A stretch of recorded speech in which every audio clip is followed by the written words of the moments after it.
Niger, le plus grand oléoduc d'Afrique mis en service. Le Premier ministre nigérien, M. Lamine Zein, a assisté mercredi à la mise en service d'un oléoduc géant devant acheminer du brut des gisements de pétrole du sud-est jusqu'au Bénin.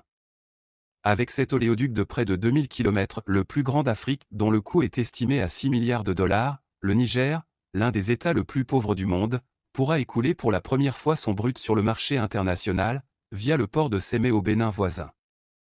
Le Premier ministre, M. Lamine Zein, a déclaré lors de la cérémonie de la mise en service, je cite, « Les ressources issues de l'exploitation seront destinées exclusivement à assurer la souveraineté et le développement de notre pays sur la base d'un partage équitable aux populations. » Précisant que M. Bintou Camara et M. Simon-Pierre Bossi, respectivement ministres de l'énergie du Mali et du Burkina Faso, étaient présents à la cérémonie organisée sur le site pétrolier Agadem à plus de 1700 km de Niamey, dans l'est désertique de la région de Difa.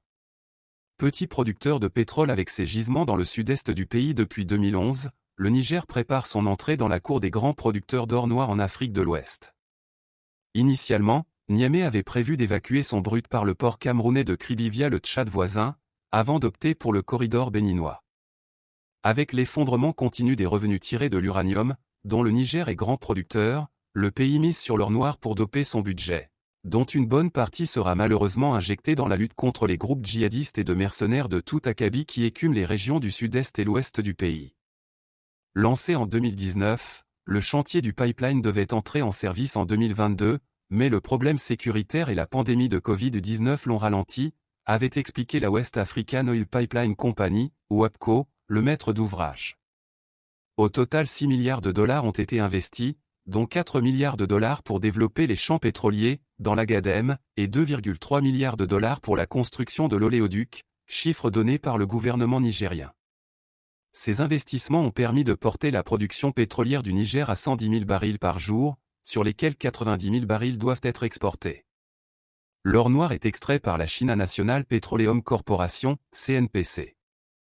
Officiellement, les réserves du Niger tournent autour de 2 milliards de barils. Et selon les projections officielles, il produira 200 000 barils par jour en 2026.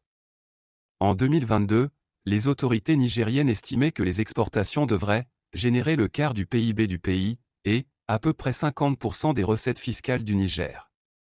La Banque mondiale a estimé que la croissance du PIB, stimulée par les exportations attendues de pétrole, devrait atteindre 6% en 2023.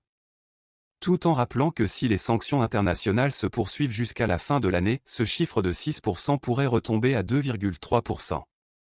Manifestement, ces sanctions visent à affamer le peuple nigérien pour le pousser à se soulever contre ceux-là même qui donnent 6 points de croissance à l'économie. En clair et en creux, certains États veulent débarquer un gouvernement, militaire ou civil, démocrate ou autoritaire, détesté ou apprécié, chacun est libre d'avoir une opinion personnelle au-delà des chiffres, qui redonne espoir au peuple, dans une situation sécuritaire et sociale extrêmement difficile. Un gouvernement est, à travers lui, le peuple, qu'on sanctionne et qu'on brocarde. Mais, pourquoi donc, de deux choses l'une, soit les États qui appellent aux sanctions et à l'intervention militaire, veulent briser la détermination des autorités de Niamey à vouloir sortir les Nigériens du marasme économique, soit, ils veulent simplement continuer à tirer profit de ce qui appartient au peuple du Niger. Et, dans les deux cas, c'est chercher à maintenir le peuple nigérien dans la misère.